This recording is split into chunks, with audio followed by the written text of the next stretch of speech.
আলাইকুম এভরিওয়ান, আপনারা কেমন আছেন? আপনাকে দয়া আল্লাহর অশেষ রহমতে ভালো আছি। এই তো আজকে সকাল সকাল ঝটপট পোলাওয়ের চাল দিয়ে ডাল দিয়ে খিচুড়ি রান্না করছি। এই রেসিপি যদি দেখতে চান অবশ্যই আমার পুরো ভিডিও দেখতে হবে। যেখানে খিচুড়ির জন্য চাল আর ডাল ধুয়ে রাখছি, যেখানে কড়াইতে পেঁয়াজ, কাঁচামরিচ, আদা রসুন মানে তেজপাতা, দারচিনি, সাদা এলাচ এগুলো দিয়ে পেঁয়াজটা লাল লাল করে ভেজে নিচ্ছি। এরকম করে ঝটপট খিচুড়ি রান্না করলে এই যে খুব মজা হয়। যেখানে জিরে দিয়ে দিলাম, জিরাটা দিয়ে ভালো করে নাড়াচাড়া করে নিয়ে তার ভিতরে আদা রসুন বাটা, লবণ, হলুদ বাদে আমি মরিচের গুঁড়ো দিছি, আমি হলুদটা অ্যাড করিনি।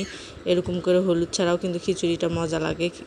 খিচুড়িতে হলুদ দিলে অনেক পানি তৃষ্ণা লাগে, যেহেতু করোনা দিন এই জন্য আমি হলুদ দিইনি। যেখানে চাল আর ডালটা ধুয়ে রাখছিলাম সেগুলো আমি এর ভিতর দিয়ে দিলাম, দিয়ে ভালো করে নাড়াচাড়া করে কষে নেব।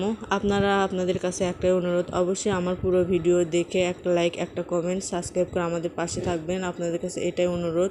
এই যেখানে ভালো করে আমার ভেজে নেওয়া হয়ে গেছে, আমি আগে থেকে গরম পানি করে রাখছিলাম, সেই গরম পানি এর ভিতর ঢেলে দিয়ে আমি ঢাকনা দিয়ে ঢেকে দেবো। এই দেখেন কিছুক্ষণ পর টক বক্কর ফুটে উঠছে। এই তো আমার খিচুড়ি রান্না হয়ে গেছে। যখন খিচুড়ির বলক চলে যাচ্ছে তখন আমি আস্তে আস্তে জাল দিয়ে চুলায় রান্না করে নিছি। ঝরঝরা খিচুড়ি রান্না কিন্তু অসম্ভব মজা হয়েছিল খিচুড়িটা।